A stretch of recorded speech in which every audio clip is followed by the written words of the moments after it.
Hello everyone, কেমন আছো সবাই? আমি খুশি আমার নতুন আর একটি মিনি ব্লগে তোমাদের সকলকে স্বাগত।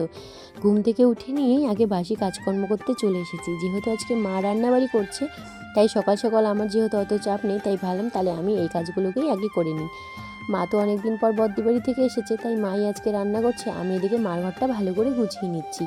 কিছুদিন হলো তোমাদের সাথে আমি ভালো মতো ভিডিও শেয়ার করতে পারছি না, তাই ভাবলাম এবার থেকে প্রতিদিন একটা করে ভিডিও ছাড়ার চেষ্টা করব। আর এদিকে কাজকর্ম করতে করতে আমার আর ইচ্ছেও করে না। যাই হোক, এদিকে দেখো মার ঘরটা পরিষ্কার করে ঠাকুরের বাসনগুলো ধুয়ে নিয়েছি। এদিকে গোবর দিয়ে আজকে আবারও উঠোনটাকে ভালো করে লেপে নিয়েছি। দেখো কম্বলটা ছিল অনেক দিন ধরে ধোবো ভাবছিলাম, বর আজকে ধুয়েই দিল।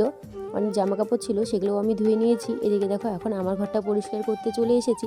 যেহেতু আমার ঘরে ধুলোটা একটু বেশি আসে, আমার ঘরগুলো পরিষ্কার করে নিয়ে আমার প্রচণ্ড খিদে পেয়ে গেছিলো, তাই ভাবলাম একটু আগে চা খেয়ে নিই। এদিকে দেখো আমি একটা পপ বিস্কুট দিয়ে আগে একটু চা খেয়ে নিচ্ছি, তারপরে আবার ঘরগুলোকে ভালো করে মুছে দিলাম। এদিকে পিগলুর সকাল সকাল পাজি শুরু হয়ে গেছে। যেহেতু এখন 10টা বাজে, ওকে সকালে দুধ খেতে দিয়েছিল ওর বাবা, সেই ভিডিওটা তো তোমাদের সাথে আর দেখানো হলো না, তাই ভাবলাম এখন যেহেতু 10:30 বেজে গেছে, ওকে আগে ভাত খাইয়ে দিই। ভাত খাইয়ে দিয়ে ওকে আবারও ব্ল্যাঙ্কেট মুড়ি দিয়ে শুয়ে দিয়েছি। এখন প্রায় 11টা 11:30 মতো বেজে গেছে। দেখো এখন আমি আমার পুজোটাকে সেরে ফেলছি, এখন আমরা ভাত খেয়ে নেব।